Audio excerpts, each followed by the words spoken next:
j'ai préparé cette conférence bon, parce que j'avais fait la conférence sur Marie Curie et donc c'était un peu un prolongement parce que je m'intéresse un peu à l'histoire des sciences et donc au rôle des femmes dans les sciences. Voilà.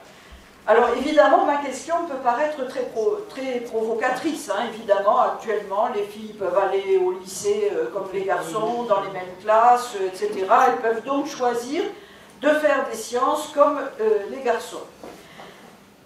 Mais pourtant, c'est peut-être pas si simple. Donc, je vais voir comment l'éducation des filles, en particulier en sciences, a été perçue au cours des siècles. Aristote, au IVe siècle avant Jésus-Christ, considère les femmes comme un demi-échec de la nature, leur seul rôle intéressant étant de fabriquer des mâles. 2 millénaires plus tard, cette vision misogyne n'a guère évolué chez ceux que nous considérons comme de grands esprits. Jean-Jacques Rousseau, alors ça va être compliqué, c'est comme je viens. Voilà. Alors, Jean-Jacques Rousseau, dans l'Émile ou de l'éducation, écrit « Toute l'éducation des femmes doit être relative aux hommes. Leur plaire, leur être utile, se faire aimer et honorer d'eux, les élever jeunes, les soigner grands, les conseiller, les consoler, leur rendre la vie agréable et douce. La recherche de vérités abstraites et spéculatives, des principes, des axiomes dans les sciences, tout ce qui tend à généraliser les idées, n'est pas du tout du ressort des femmes. » Jean-Jacques Rousseau, hein. Bon, Emmanuel Kant, pour Emmanuel Kant, le cerveau de la femme ne saurait embrasser la géométrie, l'astronomie, la physique et la chimie, qui relèvent d'un entendement sublime, évidemment consubstantiel aux hommes. Joseph de Maistre, politique et philosophe, en 1808, décourage sa fille de faire des études scientifiques en ces termes. Les femmes n'ont fait aucun chef-d'œuvre dans aucun genre. Elles n'ont inventé ni l'algèbre, ni les télescopes, ni les lunettes achromatiques, ni la pompe à feu, ni le métier à bras. Pire encore, on ne connaît presque pas de femme savante qui n'ait été ou malheureuse ou ridicule par la science. Quant à Camille C., je ne redis pas chaque fois les époques, hein, parce que je l'ai mis là-dessus. Camille C. est quand même le fondateur d'un enseignement secondaire public pour les filles, en 1880. Voici sa conception de cet enseignement. Excusez-moi. Il ne s'agit pas de préparer les jeunes filles à être savantes. Leur mission dans le monde n'est pas de faire faire... Ah zut, ça marche plus. De faire... Non, ça marche pas. De faire faire... Non, il n'y a rien à faire là.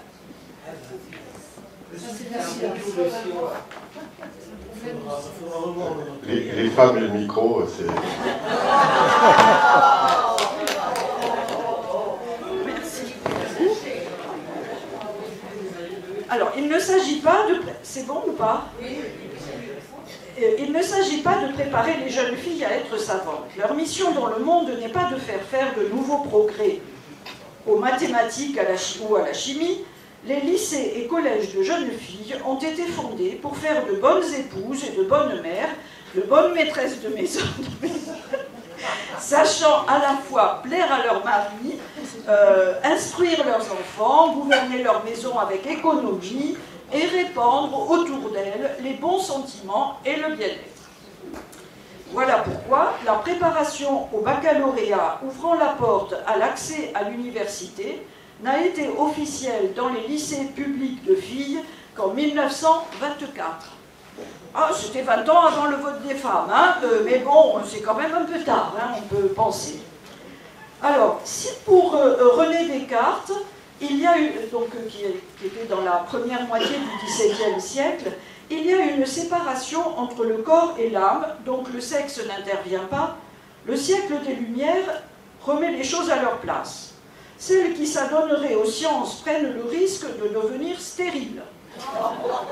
Après la puberté, l'utérus se charge d'une hypersensibilité qui altère son entendement et entraîne, selon Saint-Lambert, dont nous reparlerons plus tard, de fausses liaisons d'idées. Enfin, si les femmes sont exclues des sciences, c'est pour leur bien. Alors, où en sommes-nous? Depuis la création, en 1901, du prix Nobel, il n'y a que 3 femmes, non pas que 3, mais presque que 3. Il n'y a que 3% de femmes lauréates d'un prix Nobel scientifique, c'est-à-dire physique, chimie, médecine. La médaille Fields, équivalent du prix Nobel en mathématiques, n'a été attribuée qu'à 2 femmes, une en 2014 à Maria Mirzakhani et une en 2022 à Marina Viasowska. L'Académie des sciences françaises accueille actuellement 32 femmes sur 268 membres. Enfin, la médaille d'or du CNRS n'a été attribuée qu'à 5 femmes, alors qu'elle est attribuée chaque année depuis 1954, soit 68 fois. Donc tout ce que je vous ai dit est donc vrai, hein, puisque, voilà. Alors nous allons étudier les différentes périodes historiques pour y voir plus clair. Peu de choses nous sont parvenues de l'Antiquité mésopotamienne. On peut tout de même citer Enhedu Anna, qui a vécu donc au XXIIIe siècle avant notre ère. Elle était la fille du roi Sargon, et en tant que grande prêtresse du dieu lunaire Nana, elle supervise l'activité de temple véritable maison du savoir, surtout en astronomie. Il y a actuellement une exposition sur elle à New York, parce qu'il semblerait que ce soit le premier auteur, pas que autrice, hein, auteur. Et donc, bon, voilà, donc il y a une exposition sur elle à New York. Voilà. Dans l'Égypte pharaonique, les femmes peuvent étudier, hériter, divorcer, et une certaine Péséchette est appelée en 2700 avant notre ère directrice des femmes médecins. C'est d'ailleurs dans la médecine que l'on trouve le plus fréquemment des traces de femmes scientifiques. En Grèce, la place des femmes est surtout à la maison. Cependant, si l'éducation est surtout l'apanage des garçons dans les familles riches, elle n'est pas totalement fermée aux filles, et on trouve surtout des poétesses comme Sappho ou des philosophes. Cependant, Théano, qui serait l'épouse de Pythagore, mais c'est un peu discuté, au 5e siècle avant notre ère, se montre experte en philosophie, mathématiques, astronomie et médecine, et prend la tête de l'école d'Aristote à la mort de celui-ci. Dans la civilisation hellénistique, il faut citer Marie la Juive, excusez-moi, qui aurait vécu à Alexandrie entre le 3e et le 2e siècle avant notre ère. Elle aurait écrit un traité qui constitue la base de l'alchimie par sa description d'instruments permettant de chauffer et de distiller, en particulier le bain-marie. Ça viendrait d'elle. Dans l'Empire romain, la curiosité des femmes n'est ni bridée, ni considérée comme une anomalie. Mais si l'éducation des garçons se fait dans des institutions, ce n'est pas le cas pour les filles, qui sont éduquées à la maison. Donc, quand elles ont un père érudit, elles sont tributaires donc, de son éducation. Cependant, la science qui leur est réellement accessible est encore la médecine. Elles travaillent souvent en duo avec leur mari pour les soins aux femmes et aux enfants et ou sont oculistes. On a trouvé cette fresque donc à Pompéi qui était un couple de médecins. Dans l'Antiquité tardive, il faut citer Hypatie. Elle était philosophe et mathématicienne à Alexandrie au IVe siècle et début du Ve siècle, donc de notre ère. Elle est la fille de Théon, qui était le directeur de la célèbre bibliothèque d'Alexandrie. Elle donne des cours sur Platon, rédige des commentaires sur différents traités de mathématiques et d'astronomie. Elle travaille à la fabrication de cartes géographiques et à la construction d'un astrolabe. Elle a étudié le système solaire et elle a sûrement découvert sa forme elliptique. Mais cette figure d'Alexandrie, qui était très populaire, est un jour de 415 lynchée par des chrétiens fanatisés par l'évêque Cyril, qui voulait imposer son autorité à Alexandrie, qui était alors la deuxième ville de l'Empire romain. Son martyre a été particulièrement barbare. Elle a été écorchée vive à l'aide de coquillages, démembrée, puis brûlée. Ce qu'on lui reprocherait, mais va-t-on savoir, connaissant les relations ensuite entre l'Église et les sciences, serait surtout d'être influente sans s'être convertie à la foi chrétienne.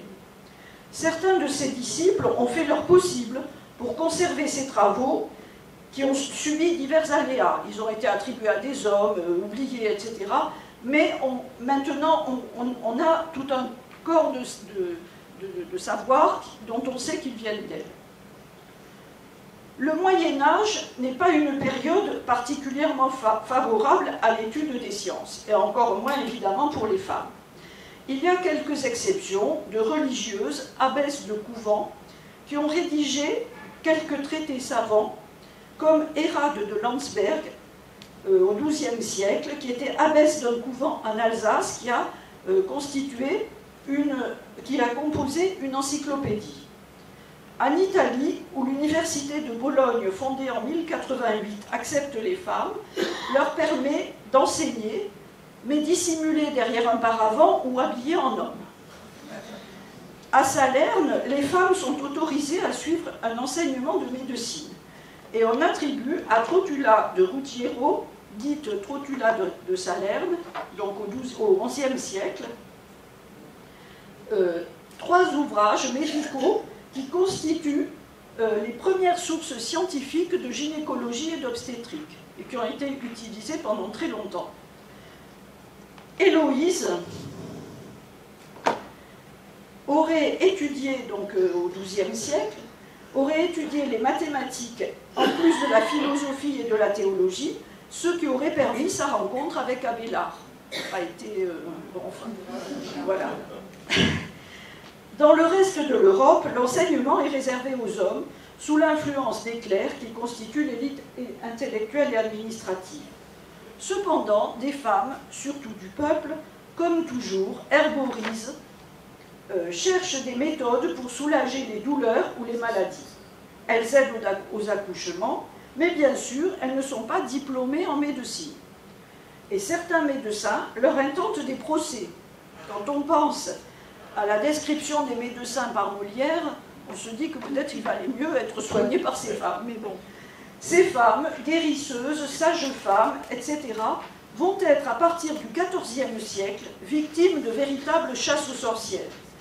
Ça part sur l'accusation de jeteuses de sorts, et dans certaines régions d'Allemagne, surtout en Allemagne, voilà, toutes les femmes sont devenues suspectes, elles sont victimes de terrifiantes tortures et brûlées. Mais il y a des fois, où, enfin, il y a des villages où la proportion de femmes brûlées, enfin, mais c'est effarant, quoi. Bon, voilà. Au XVIe siècle, l'humanisme de la Renaissance ouvre à la culture les cours européennes. On y parle poésie, littérature, sciences, et les femmes y ont toute leur place. Mais de là à les considérer comme égales des hommes, c'est encore autre chose. Voilà ce que dit Montaigne. Il considère que l'activité intellectuelle est nécessaire à la formation du jugement des femmes et à la conduite de leur vie, mais à condition d'être judicieusement dosée. La question de l'instruction des filles devient de plus en plus importante au XVIIe et XVIIIe siècle. Les femmes s'intéressent de plus en plus aux sciences. Certes, quelques hommes les défendent, mais la plupart des hommes réprouvent cet engouement ou s'en moquent. Fénelon, célèbre pédagogue, écrit « Retenez les jeunes filles dans les bornes communes et apprenez-leur qu'il doit y avoir pour leur sexe une pudeur sur la science presque aussi délicate que celle qu'inspire l'horreur du vice. » J'ai déjà cité Rousseau. Et rappelez-vous les pièces de Molière, Les Précieuses ridicules ou Les femmes savantes. Alors justement, je vais vous citer 3 petits extraits des femmes savantes. Alors, ça, les femmes savantes, il y a Chrysale et Philaminte sont les maîtres et maîtresses de maison, Henriette et Armande sont leurs filles, et Bélise est la sœur de Chrysale, donc le maître de maison, et Clitandre, le fiancé d'Henriette. Acte 1, scène 3, Clitandre. Mon cœur n'a jamais pu, tant il est né sincère, même dans votre sœur, flatter leur caractère. Et les femmes docteurs ne sont point de mon goût. Je consens qu'une femme ait des clartés de tout, mais je ne lui veux point la passion choquante de se rendre savante afin d'être savante. Et j'aime que souvent, aux questions qu'on fait, elle sache ignorer les choses qu'elle sait. De son étude, enfin, je veux qu'elle se cache et qu'elle ait du savoir sans vouloir qu'on le sache, sans citer les auteurs, sans dire de grands mots, et clouer de l'esprit à ses moindres propos. Ça promettait pour le mariage avec Henriette. Alors, acte 2, scène 7. Chrysale, donc le maître de maison, à sa sœur, puis à sa femme. C'est à vous que je parle, ma sœur. Le moindre solécisme, en parlant, vous irrite. Vous en faites, vous, d'étranges en conduite. Alors maintenant, il se tourne vers Philaminte, sa femme. Vos livres éternels ne me contentent pas. Et or, un gros plus tard qu'à mettre mes rabats, vous devriez brûler tout ce meuble inutile et laisser la science au docteur de la ville. Cette longue lunette à faire peur aux gens et sans brimborion dont l'aspect importune, ne point aller chercher ce qu'on fait dans la lune et vous mêler un peu de ce qu'on fait chez vous, où nous voyons aller tout sans dessus-dessous. Il n'est pas bien honnête et pour beaucoup de causes qu'une femme étudie et sache tant de choses. Former aux bonnes mœurs l'esprit de ses enfants, faire aller son ménage, avoir l'œil sur ses gens et régler la dépense avec économie doit être son étude et sa philosophie. Alors, acte 3, scène 2, voyons comment les femmes qui aimaient étudier réagissent. Alors, Philaminte, donc la maîtresse de maison. Car enfin, je me sens un étrange dépit du tort que l'on nous fait du côté de l'esprit. Et je veux nous venger, tout autant que nous sommes, de cette indigne classe où nous rangent les hommes, de borner nos talents à des futilités et nous fermer la porte aux sublimes clartés. Armande, sa fille, c'est faire à notre sexe une trop grande offense de n'étendre l'effort de notre intelligence qu'à juger d'une jupe ou de l'air d'un manteau ou des beautés d'un point ou d'un brocart nouveau. En fait, ces femmes, dont on se moquait, mais Molière, je suis pas sûre que Molière s'en moquait, justement, je pense qu'il prenait plutôt leur parti, elles voulaient simplement se libérer de l'obligation de rester dans la sphère domestique. Alors, il y a quand même quelques exceptions, surtout initialement grâce à leur père, qui permet d'avoir accès à une éducation de même niveau que celle de leurs frères. L'exemple le plus marquant est celui d'Émilie Le Tonnelier de Breteuil, née en 1706, c'est-à-dire au début du XVIIIe, elle reçoit la même éducation poussée que ses trois frères. Non, oui, c'était Molière, excusez-moi, j'ai oublié de le mettre tout à l'heure. Mais alors, ça non plus, ça ne marche pas. Ah si, voilà. Donc, elle reçoit une éducation très poussée en mathématiques, physique, astronomie, langue vivante et langue ancienne. Elle se marie à 19 ans avec le marquis du Châtelet, c'est pour ça qu'on la connaît sous le nom d'Émilie du Châtelet. Elle lui donne 3 enfants, puis ils se séparent d'un commun accord. Elle fréquente les meilleurs mathématiciens de son temps et les physiciens. Moreau de Maupertuis, Clairaut, Koenig. Elle dévore tous les livres et publications scientifiques. En 1733, elle rencontre Voltaire, qui devient son amant, et encourage son appétit des sciences. C'est pas Rousseau. En 1737, elle envoie anonymement la dissertation sur la nature et la propagation du feu à l'Académie des sciences, qui le publie, ce qui est une première pour une femme.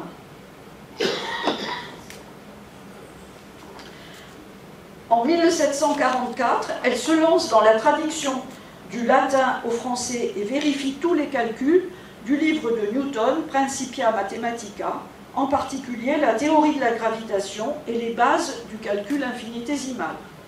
Ce livre est publié après sa mort par Voltaire et Clairaut et fait encore référence.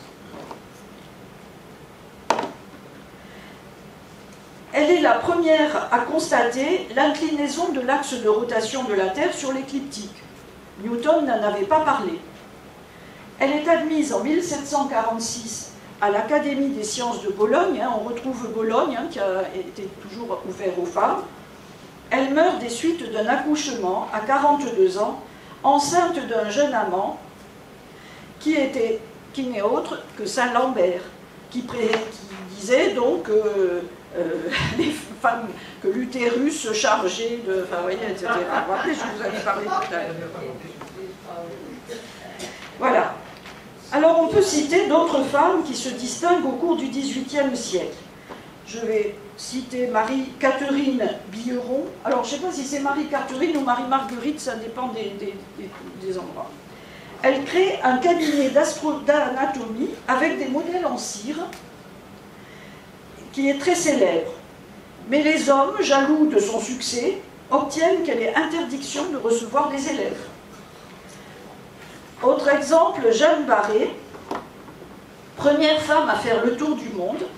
Elle était déguisée en homme en suivant en tant que valet son amant Philibert Commerson, qui était en 1727-1773, qui était médecin, explorateur et naturaliste sur l'expédition de Bougainville.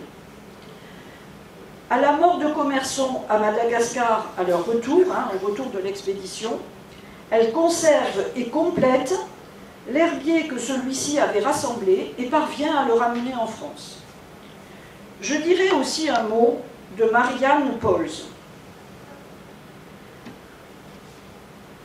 Fille d'un fermier général, elle est mariée à 13 ans à un collègue de son père pour éviter un mariage dont son père ne voulait pas du tout. Son mari, c'est Antoine Laurent de Lavoisier, qui partage son temps entre ses activités de fermier général et son laboratoire de chimie. Elle s'instruit auprès de chimistes réputés, collabore avec son mari pour faire fonctionner le premier institut de recherche en chimie. Il critique la théorie chimique alors en vigueur, qui était encore un peu sous l'influence de l'alchimie, et il pose les bases de la chimie moderne. Marianne traduit les ouvrages de chimie, en particulier anglais. Elle collabore au travail de laboratoire, dessine les gravures des livres de son mari, et on peut la voir sur une de ces gravures où on la voit ici en train de travailler donc au laboratoire. Pendant la Terreur, dénoncée par Antoine Dupin, ancien employé du ferme qui cherche ainsi à se mettre à l'abri, son père et son mari sont jugés et guillotinés le 8 mai 1794. Après un séjour en prison, elle se bat pour exiger réparation pour la mémoire de son mari et travaille à l'édition des mémoires de chimie en 4 volumes, parus en 1805, qui est un recueil complet des œuvres de Lavoisier. Sachant que Lavoisier, c'est vraiment le père de la chimie moderne, c'est vraiment lui qui a posé les bases. Enfin, avant d'en arriver au tourbillon de la Révolution, je voudrais parler de Sophie Germain. Toujours un fils des lycées, Sophie Germain, tout ça, on ne sait pas trop ce qu'elle a fait. Eh bien, elle était fille d'un bourgeois parisien qui avait été élu député du tiers-État en 1789. Il enchaîne les réunions chez lui, elle a 13 ans, et elle se réfugie dans la bibliothèque où elle trouve des livres de mathématiques qu'elle dévore. Elle apprend le latin pour pouvoir en lire plus, et prend le nom d'un étudiant à Polytechnique qui est absent au cours pour pouvoir se procurer les cours du grand mathématicien Lagrange. Et elle se spécialise dans la théorie des nombres et écrit des remarques à Lagrange et aussi à Carl Friedrich Gauss, qui sont tous les deux totalement surpris d'apprendre que Auguste Leblanc est en fait Sophie Germain. Voici ce qu'écrit Gauss à son sujet. Le goût pour les sciences abstraites en général et surtout pour les mystères des nombres est fort rare. On ne s'en étonne pas, les charmes enchanteurs de cette sublime science ne se décèlent dans toute leur beauté qu'à ceux qui ont le courage de l'approfondir. mais qu'une personne de ce sexe, qui par nos mœurs et par nos préjugés, doit rencontrer infiniment plus d'obstacles et de difficultés que les hommes à se familiariser avec ces recherches épineuses, c'est néanmoins franchir ces entraves et pénétrer dans ce qu'elles ont de plus caché. Il faut sans doute qu'elle ait le plus noble courage, des talents extraordinaires, le génie supérieur. Est-ce qu'il se serait intéressé à elle si elle avait écrit dès le départ sous son propre nom? Elle s'intéressera ensuite aux vibrations des surfaces élastiques qui lui permettront de gagner en 1816 le prix de l'Institut de France et à être autorisée à assister aux séances de l'Académie, où elle est la seule femme, en 1823. Sophie Germain est à cheval sur la fin du XVIIIe et début du XIXe. On pourrait penser que la Révolution française a permis aux femmes de prendre plus de place dans les sciences. Après des débuts prometteurs, il n'en est rien. Au contraire, Olympe de Gouges a payé le prix fort pour s'être battue pour l'égalité des sexes, entre autres. Si les révolutionnaires veulent fonder une société nouvelle, ce n'est surtout pas en changeant la division sexuée des rôles sociaux. D'autre part, les sciences qui se développent s'apprennent surtout dans les lycées et grandes écoles d'ingénieurs qui se créent. Les femmes en seront exclues, pour certaines, comme l'école polytechnique, jusqu'en 1972. Enfin, Napoléon et son code rendant les femmes mineures à vie n'a rien arrangé. Comme je l'ai mentionné, l'attrait pour les sciences et l'éducation sont intimement liés. Au cours du XIXe siècle, l'accès de tous les Français à l'éducation va s'imposer petit à petit, tout au cours du XIXe. Mais pas tout à fait au même rythme pour les garçons et pour les filles. Le mouvement s'était déjà amorcé de l'alphabétisation de tous les Français à la fin du XVIIIe. Au début de la Révolution, Talleyrand, Condorcet et Donoux avaient formalisé la nécessité d'un enseignement pour tous les enfants. Mais le développement de la situation révolutionnaire a fait passer cet aspect à l'arrière-plan.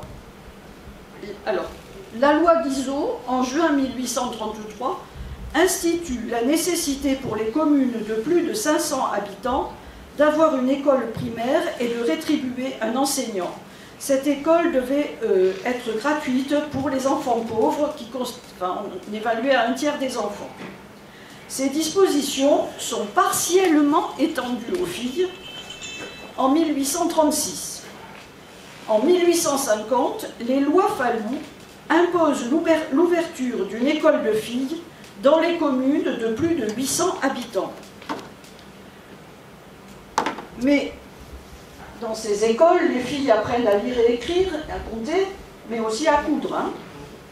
Alors ici, il y en a une école et une autre. Là, c'est en Bretagne, et là aussi, elles passent du temps à coudre. Enfin, elles vont à l'école.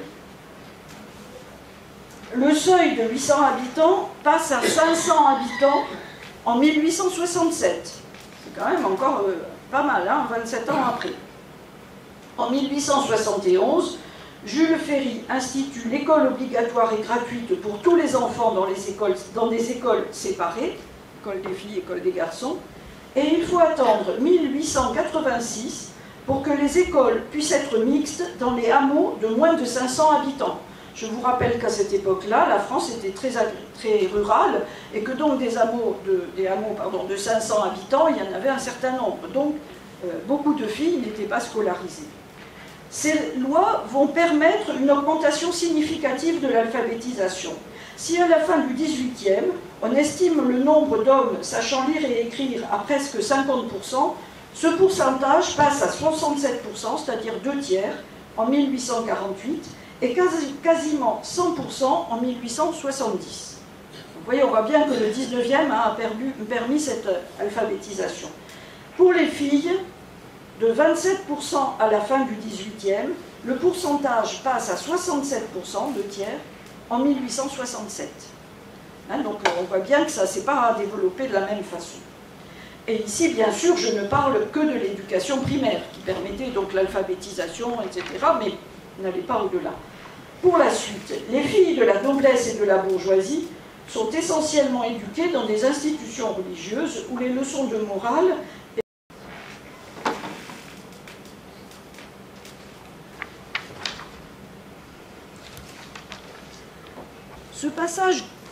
Ce passage quasi obligatoire des filles par les institutions religieuses va entraîner une régression terrible de leur possibilité d'avoir une éducation poussée, surtout en sciences, et d'avoir accès à l'université.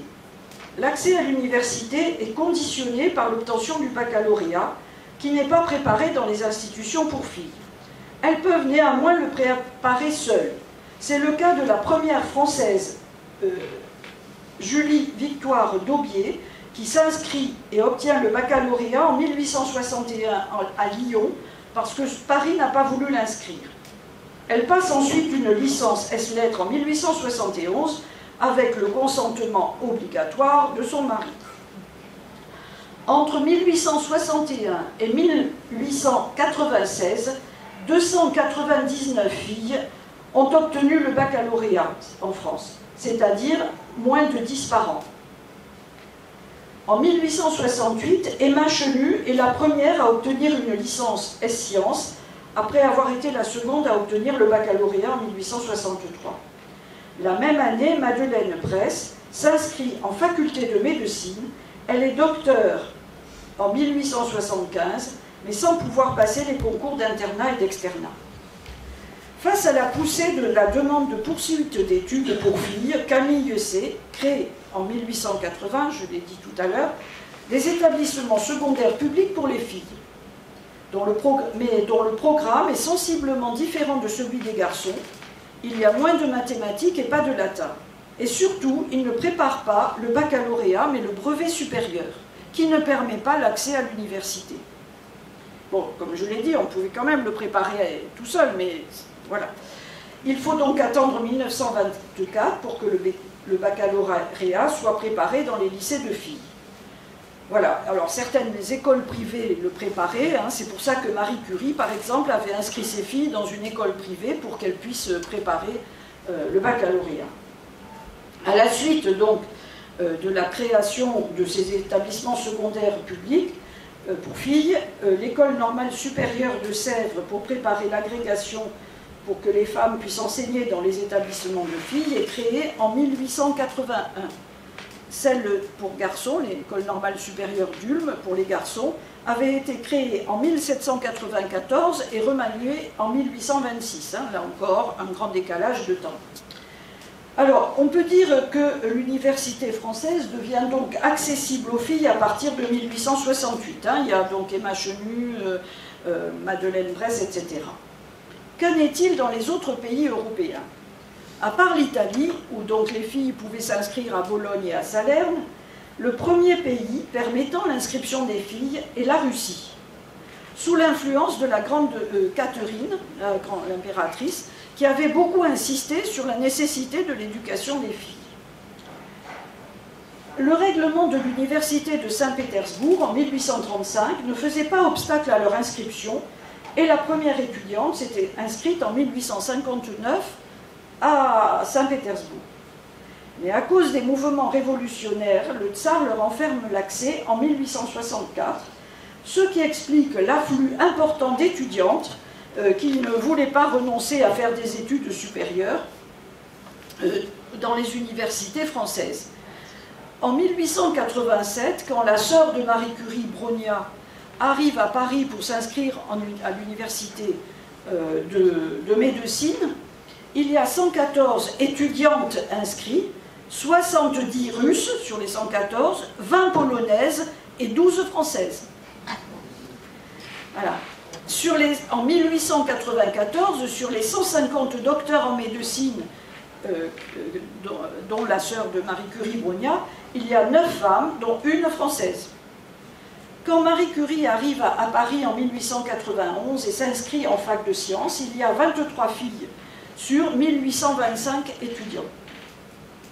Cependant, les universités russes rouvrent, hein, pas forcément en Pologne, c'est pour ça que Marie Curie, de toute façon, elle est venue à Paris. Elle rouvre en 1882 et en 1889, Sofia Kovalevskaya mathématicienne et mécanicienne, est nommée à l'Académie de Saint-Pétersbourg. Donc le fait que les femmes soient quand même prêtes à faire des études supérieures en Russie a perduré malgré cette fermeture des facs. Il y a ensuite un groupe de pays qui ouvrent ces universités aux filles autour de 1870. Suisse, Hollande, Danemark, Finlande, Suède, Italie. Un autre après 1880. Il faut attendre après 1900 pour l'Allemagne et l'Espagne, ainsi que pour les prestigieuses universités anglaises, Cambridge en 1908 et Oxford en 1920. Pour les USA, si certaines universités se sont très tôt ouvertes à la mixité, comme au Berlin College dans l'Ohio en 1837, c'est vraiment très inégal et les grandes universités leur restent longtemps fermées. Alors, je suis tombée sur quelque chose que je ne connaissais pas du tout, que je vais évoquer, parce que ça a été complètement oublié. Un groupe d'étudiantes chinoises est venu dans les années 20 étudier en France. Certaines font des études scientifiques, chimie, sériciculture, médecine, pharmacie, mathématiques. Elles ont pour objectif de participer à la modernisation de la Chine. Et par exemple, elles sont diplômées, elles repartent diplômées, et Wei Bi et Lao Qirong ont occupé des fonctions importantes comme mathématiciennes à l'université et au ministère de l'Éducation après 1949, c'est-à-dire après la Révolution chinoise. Bon, je ne savais pas, voilà, c'est curieux. Alors, dans des conditions dont je viens de parler, les femmes qui font un travail de recherche scientifique sont évidemment peu nombreuses et elles se heurtent de plus à la difficulté de faire reconnaître leurs travaux quand on ne les attribue pas à d'autres, des hommes bien sûr. C'est ce qu'on appelle l'effet Matilda, du nom d'une... Enfin, c'est une journaliste américaine qui avait étudié ce phénomène au 19e et qui l'avait appelé ainsi. C'est donc le fait que des femmes scientifiques se font piquer leurs travaux, quoi, pour dire les choses. Alors, je vais maintenant donc citer quelques femmes dont les recherches sont particulièrement remarquables, ou la vie. Je vais commencer par Nettie Stevens.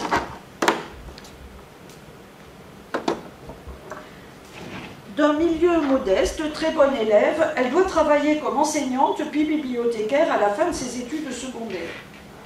Elle reprend des études à 35 ans, s'inscrit en biologie à l'université de Stanford en Californie, puis prépare et soutient, en 1903, une thèse au Bryn Mawr College en Pennsylvanie, université d'élite pour filles qui comporte un département de biologie cellulaire particulièrement développé. Elle a comme professeur Edmund Wilson, premier biologiste cellulaire américain, puis Thomas Hunt Morgan, qui a obtenu le prix Nobel pour ses découvertes sur le rôle joué par le chromosome dans l'hérédité. Nettie Stevens s'intéresse particulièrement à la cytologie, étude des cellules et aux chromosomes. On ne savait pas alors d'où provenait la différenciation sexuelle. En 1891, un biologiste allemand avait identifié dans certains spermatozoïdes un chromosome différent appelé Y. En 1901, le chercheur McClone pense que ce chromosome différent est lié au sexe, mais il ne peut pas le prouver. En 1905, Nettie Stevens, en travaillant sur les vers de farine, montre que lors de la spermatogénèse, le chromosome Y apparaît ou non. S'il y est, c'est un mâle, s'il n'y est pas, c'est une femelle. C'est un X. Wilson est arrivé à la même conclusion pour les femelles, mais il n'avait pas pris le bon insecte pour trouver le Y. Au début, il ne veut pas croire Nettie Stevens, puis finalement, il s'approprie sa découverte, et c'est finalement lui seul qui sera considéré comme le découvreur du chromosome Y. Ça commence. Alors, je vais dire un mot sur Marie Curie. Bon, j'ai déjà fait un... Oui, voilà, donc ça c'était... on voyait donc Y et X et Y, les... Voilà. Je vais dire un mot sur Marie Curie. Alors Marie Curie, j'ai déjà fait donc un exposé sur elle, je vais passer un peu vite, mais je ne peux pas ne pas parler d'elle, parce qu'elle est tellement la représentante des femmes scientifiques qu'elle est incontournable. En même temps, elle est presque trop représentante, parce que du coup, c'est presque un repoussoir dans la mesure où elle est trop importante, et donc on peut paraître qu'on ne peut pas l'atteindre. Hein, donc voilà. Alors bon, elle naît, je ne sais pas si vous étiez là à ma conférence, donc je dis un mot. Marie Sklodowska naît à Varsovie, en Pologne, sous tutelle russe. Elle est très brillante élève, elle ne peut pas poursuivre ses études supérieures à Varsovie où les universités sont fermées aux filles. Pour des raisons financières, elle ne peut pas partir tout de suite en France rejoindre sa sœur qui est étudiante donc en médecine à Paris, mais elle y arrive en 1891. C'est une étudiante très brillante. 2 ans après son arrivée, elle est première à la licence de physique, 3e à la licence de maths, et elle entame des travaux de recherche et rencontre Pierre Curie, qui l'aide à trouver un laboratoire. Ils se marient en 1895. Elle commence une thèse sur le rayonnement émis par l'uranium qu'a découvert l'année précédente Henri Becquerel. Elle met en évidence le phénomène de la radioactivité naturelle et trouve 2 nouveaux éléments, le polonium et le radium. Son mari, déjà physicien reconnu pour ses travaux sur le magnétisme, vient l'épauler. Mais c'est bien elle qui a fait la découverte et l'interprétation. Elle soutient sa thèse en 1903 et la même année, le prix Nobel de physique est attribué conjointement à Henri Becquerel, Pierre et Marie Curie pour la découverte de la radioactivité. Il a fallu que Pierre insiste auprès de l'Académie Nobel pour que Marie soit aussi nommée. Et d'autre part, c'est lui seul qui a pris la parole lors de la remise du prix. Pierre meurt accidentellement en 1906, Marie poursuit ses recherches et est nommée professeure à la Sorbonne, c'est une première, où elle continue le cours de l'enseignement de Pierre. Elle obtient le prix Nobel de chimie en 1911 pour sa découverte du radium. Mais l'Académie des sciences refuse de la recruter. Elle doit subir une cabale épouvantable à cause de la liaison avec Paul Langevin. Elle est veuve, elle, hein, enfin bon. Elle est tout de même reconnue par la communauté scientifique et elle est la seule femme au congrès Solvay qui a lieu en 1911, où elle va retrouver tous les scientifiques qui vont révolutionner les connaissances dans la première moitié du XXe siècle, Albert Einstein, Louis de Broglie, Henri Poincaré, Jean Perrin, Paul Langevin, Nernst, Planck, Sommerfeld, Lorentz, Rutherford, enfin, il y a tous des très très grands scientifiques de cette période. Hein. Voilà, bon, je passe sur la suite de Marie Curie. Elle a créé un institut du radium, au moment de la guerre, elle a eu un rôle important, enfin, etc. Je vais maintenant évoquer une autre femme, Mileva Maric. Elle naît à Titel, en Volodie. Ses parents sont des Serbes assez aisés. Elle fait de très brillantes études et termine sa scolarité secondaire en 1890 avec d'excellentes notes en mathématiques et en physique, ce qui lui permet de suivre des cours de physique dans une école réservée aux garçons. Elle part à Zurich en 1896, où elle commence des études de mathématiques et de physique à l'école polytechnique fédérale de Zurich, une des premières écoles germanophones à accorder des diplômes aux femmes. Elle y rencontre Albert Einstein. Des lettres retrouvées récemment tendent à montrer que Albert et Mileva ont entretenu pendant au moins 5 ans des relations fusionnelles aussi bien amoureuses que de travail. Malheureusement pour Mileva, Einstein n'est pas Pierre Curie. Il y a bien 3 articles publiés par Albert, Effet photoélectrique, mouvement brownien et relativité restreinte, c'est pas rien, qui sont au départ signés Einstein-Mariti. Mariti, c'est le nom, la traduction de Maric. Hein. Mais ils seront ensuite publiés sous le seul nom d'Einstein. On ne sait pas pourquoi cette différence. Une hypothèse est que Mileva voulait que Einstein se fasse un nom et qu'elle le poussait, si vous voulez. En 1901, Mileva tombe enceinte et accouche d'une petite fille qu'Albert l'oblige à abandonner, car à cause de l'opposition du père Einstein, ils ne sont pas mariés. Après la mort de celui-ci, ils se marient en 1903. Ils ont ensuite 2 fils. Mais en 1912, Albert Einstein tombe amoureux de sa cousine Elsa et décide de se séparer de Mileva. Il part aux USA et ne s'occupe plus du tout de son ex-femme et de ses 2 fils. Et en particulier d'Édouard, qui était schizophrène et dont Mileva a eu la charge toute sa vie. Quand en 1925, Mileva essaya de défendre ses droits sur la découverte d'Albert, celui-ci lui répondit « T'est-il jamais venu à l'esprit, ne serait-ce qu'une seconde, que personne ne prêterait la moindre attention à tes salades? Quand une personne est quelqu'un de complètement insignifiant,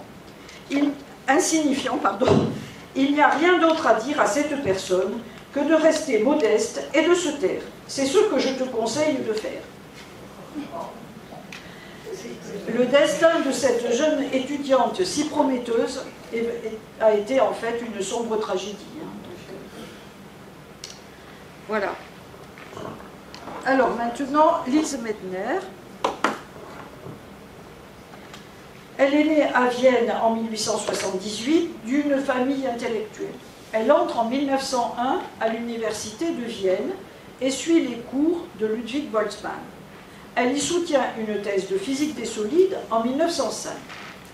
Elle part ensuite à Berlin en 1907 pour travailler sur la radioactivité avec Max Planck. Elle intègre un laboratoire où elle collabore avec le chimiste Otto Hahn, que l'on voit ici, et ils deviennent rapidement des références sur la radioactivité. En 1917, elle obtient un poste de directrice d'un département de l'Institut Kaiser Wilhelm Chemie, puis de professeur de physique à l'Université de Berlin en 1926. Elle travaille sur les réactions nucléaires artificielles et supervise la construction d'un accélérateur de particules qui sera terminé en 1938. Ça fait frémir, hein ? C'est à ce titre qu'elle participe au congrès Solvay de 1933, où cette fois-ci il y a 3 femmes, donc toujours Marie Curie, Irène Curie, qui elle aussi était spécialiste de radioactivité artificielle, et Lise Meitner. Toujours un congrès où se retrouvaient les très grands scientifiques de l'époque. Mais c'est aussi en 1933 qu'Hitler prend le pouvoir en Allemagne. Lise est d'origine juive, bien que protestante. Elle est exclue de l'université dès la publication des lois anti-juives. L'Institut Kaiser Wilhelm étant privé, elle peut continuer à y travailler relativement protégée par sa nationalité autrichienne. Mais en 1938, il y a l'Anschluss, et elle est à ce moment-là obligée de fuir et de s'expatrier en Suède.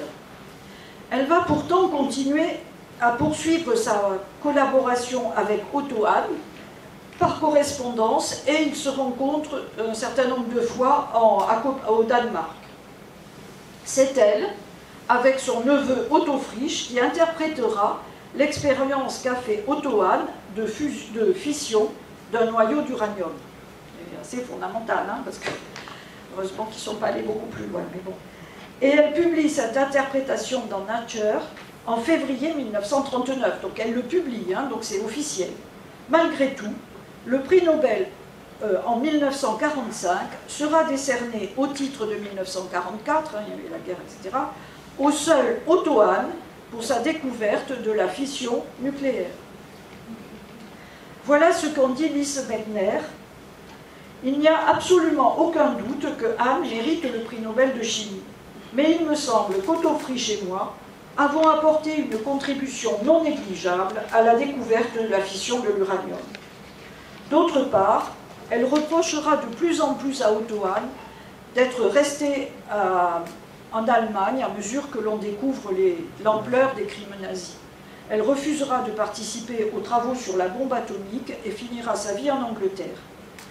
Sa contribution, malgré le fait qu'on ne lui ait pas donné le prix Nobel, a été reconnue par la communauté scientifique et elle a tout de même reçu un certain nombre de distinctions, comme le prix Fermi en 1966.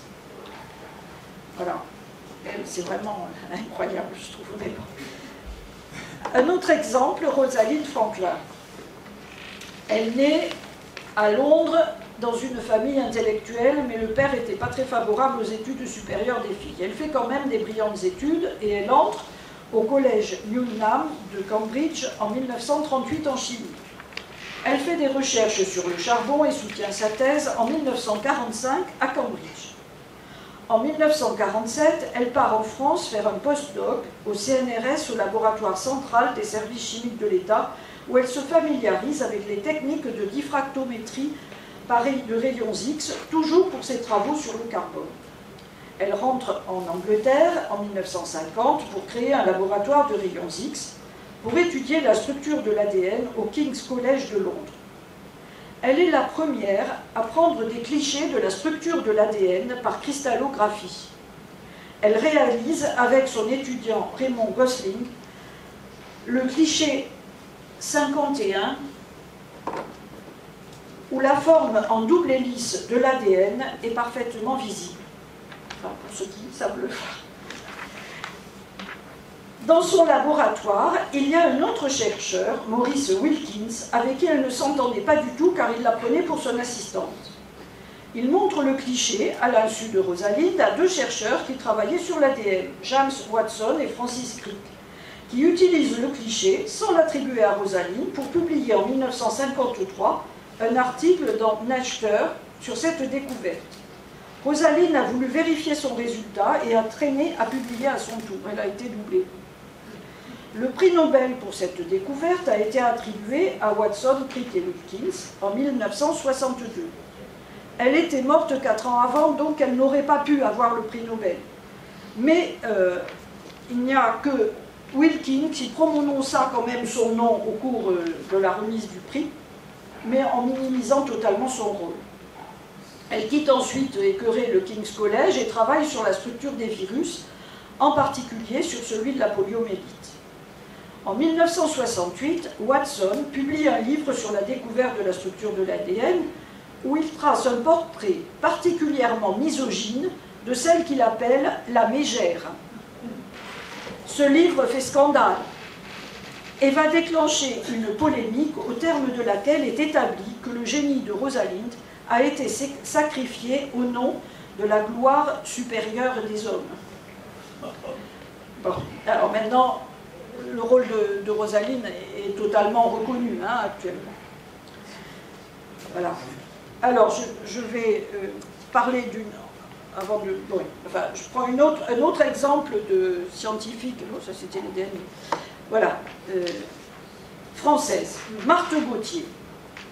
Marthe Gauthier est issue d'une famille de paysans de l'Abri. Elle entreprend des études de médecine et en 1950, elle est une des 2 femmes sur 80 étudiants reçus à l'internat des hôpitaux de Paris. En 1955-56, elle complète sa formation à Harvard aux USA, où elle s'initie aux techniques de culture cellulaire de tissus humains. En 1956, elle rentre en France et elle est nommée à l'hôpital Trousseau dans le service du professeur Turpin qui s'intéressait au mongolisme. C'est en 1956 qu'il devient possible d'étudier les chromosomes humains dont on trouve qu'ils sont au nombre de 46. Marthe Gauthier utilise ses connaissances acquises à Harvard pour installer un laboratoire de culture cellulaire. En 1958, elle constate à partir de biopsies cutanées d'enfants mongoliens qu'ils ont 47 chromosomes, avec un petit chromosome en trop dans la 21e paire. Voilà. Donc, trisomie 21. Voilà. Jérôme Lejeune, qui était stagiaire du CNRS dans le service du professeur Turpin, propose à Marthe de prendre ses lames de culture pour en faire des photographies dans un laboratoire de Montréal mieux équipé, où il doit se rendre à un congrès. Il présente ses résultats dans ce congrès de Montréal en s'attribuant la paternité des cultures. Au retour, il convainc Turpin de publier ses résultats dans la presse scientifique avec comme premier signataire, c'est-à-dire celui qui a fait les expériences, Jérôme Lejeune. Alors évidemment, il cite quand même un peu Marthe Gauthier, mais en se trompant dans son nom, enfin c'est... Et puis comme c'est secondaire, quoi. Marthe Gauthier écrit « Je suis consciente de ce qui se dessine sournoisement, mais je n'ai pas assez d'expérience ni d'autorité dans ce milieu médical dont je n'ai pas compris les mécanismes pour savoir comment m'y confronter. Trop jeune, je ne connais pas les règles du jeu. Marthe Gauthier quitte ce domaine de recherche pour se consacrer à la cardiopédiatrie. Par la suite, Jérôme Lejeune s'attribuera toujours la paternité de cette découverte. En 1962, il reçoit seul le prix Kennedy doté de 200 000 francs à l'époque. Par la suite, et c'est là que c'est encore pire, lui ou sa fondation, qui est spécialisée dans l'anti-IVG, interdiront ou menaceront de procès tous ceux qui voudraient rétablir la vérité scientifique. Le comble en 2014, lors des 7e assises de la génétique à Bordeaux, Marthe a 89 ans, elle est invitée à faire une communication sur la mise en évidence du chromosome 21. Le matin de la conférence, des huissiers se présentent pour menacer les organisateurs. Ceux-ci, inquiets des conséquences financières possibles, annulent l'intervention de Marthe. C'est quand même ahurissant. Cependant, maintenant, la découverte lui est bien attribuée par la communauté scientifique et il n'y a plus que la frange la plus extrémiste des catholiques pour pouvoir sanctifier, rendre saint, Jérôme Lejeune. Enfin bon. Alors, voilà, je crois avoir présenté des exemples qui montrent que oui, les femmes peuvent faire des travaux scientifiques de très grande qualité à condition qu'on leur en donne les moyens et que des hommes ne s'approprient pas leurs découvertes. J'aurais pu bien sûr en citer bien d'autres, très brillantes, comme Irène Curie, dont j'ai déjà parlé, qui a eu le prix Nobel avec son mari Frédéric Joliot en 1935 pour sa découverte de la radioactivité artificielle. Jocelyn Bell, qui a mis en évidence le premier pulsar et qui elle aussi a été victime de l'effet Matilda, c'est son directeur de thèse qui a eu seul le prix Nobel. Ou encore les 3 scientifiques afro-américaines, Dorothy Vaughan, Catherine Johnson et Mary Jackson, qui ont fait tous les calculs avant la découverte des ordinateurs permettant la conquête spatiale de la NASA. Donc c'est d'autant plus... ce qui montre que les femmes peuvent très bien faire de l'informatique. Non, mais Florence Sédès est venue au laboratoire au mois d'octobre et elle disait qu'il n'y avait quasiment pas de filles dans les masters d'informatique. Et elle trouvait ça absolument regrettable, mais ça montre, bon, il faudrait comprendre pourquoi, parce que vous voyez bien, là, on voit bien qu'elle pourrait y être. Et il n'y a pas besoin d'être fort physiquement pour faire de l'informatique. On peut aussi citer, et là je suis... Voilà, Lynn Margulis, qui a présenté sa théorie endosymbiotique qui propose que les eucaryotes, qui comportent plusieurs cellules, seraient le résultat d'une association symbiotique avec différents prokaryotes contenant une seule cellule, sous l'effet d'un virus et d'une bactérie. Alors, je laisserai Joseph Travé expliquer mieux parce que j'ai un peu du mal, mais longtemps moqué par ses collègues masculins, sa théorie a finalement été reconnue, mais sans qu'on la lui attribue. Et je suis contente de parler d'elle parce qu'au moins je peux parler de quelque chose de Banyuls, puisqu'elle est venue au laboratoire de Banyuls en 1985, invitée par Marie-Odile Soyer, où elle a fait donc une conférence. Je finis, puis oui. Alors, voilà. Banyuls, on a aussi des scientifiques femmes de grande qualité et qui font des travaux pointus. Et bon, j'ai parlé de Marie-Odile Soyer, il y en a d'autres, évidemment. Pour la France, Françoise Barré-Sanoussi a eu le prix Nobel avec le professeur Montagnier en 2008 pour la découverte du virus du sida, et Emmanuel Charpentier a eu le prix Nobel de chimie avec Jennifer Doudna, américaine, en 2020 pour la découverte d'un outil moléculaire révolutionnaire en matière génétique appelé les ciseaux génétiques. Soit 4 femmes françaises titulaires d'un prix Nobel scientifique. Mais il y en a une qui en a eu 2, ce qui est exceptionnel. Pourtant, Marie Curie, Pourtant, d'après les chiffres clés publiés par le ministère de l'Enseignement supérieur et de la Recherche en 2022, pour les chiffres de 2020, les femmes de 25 à 35 ans sont plus diplômées que les hommes dans l'enseignement supérieur. Elles sont aussi plus représentées que les hommes dans les activités à haut niveau de savoir, mais elles sont moins présentes que les hommes dans les emplois scientifiques et d'ingénieurs, et si elles sont pratiquement à égalité des hommes au niveau master, la proportion se creuse pour les postes d'enseignants-chercheurs ou de chercheurs à mesure qu'on monte dans la hiérarchie. 35% des maîtres de conf et 18% des professeurs d'université. Ces différences avaient tendance à diminuer. Malheureusement, la réforme actuelle du lycée risque de ralentir la progression des femmes scientifiques. La part des filles en formation scientifique au lycée était passée de 40% en 1994 à 47,5% en 2019, donc la quasi-parité. Depuis la réforme, les effectifs de filles dans les matières scientifiques, surtout en mathématiques, sont en chute libre. On parle de 20% de filles dans les options, anciennement S option maths, voilà, donc 20%, alors qu'on était à pratiquement la parité. La nécessité d'abandonner une des 3 matières scientifiques entre la première et la terminale risque de rendre impossible certaines poursuites d'études dans le supérieur. Alors évidemment, on pourrait se poser des questions sur cette désaffection des filles. Alors je pense qu'il y a beaucoup de critères qui jouent, en particulier peut-être qu'il y a le poids de tout ce que je vous ai dit et qui quelque part reste dans la tête des gens sur les sciences, c'est pas pour les filles. Et puis le fait, il y a quand même aussi, on retrouve le fait que le plus de filles scientifiques, c'est surtout dans les métiers de la médecine ou de la biologie, beaucoup. Et donc, bon, alors pourquoi, voilà.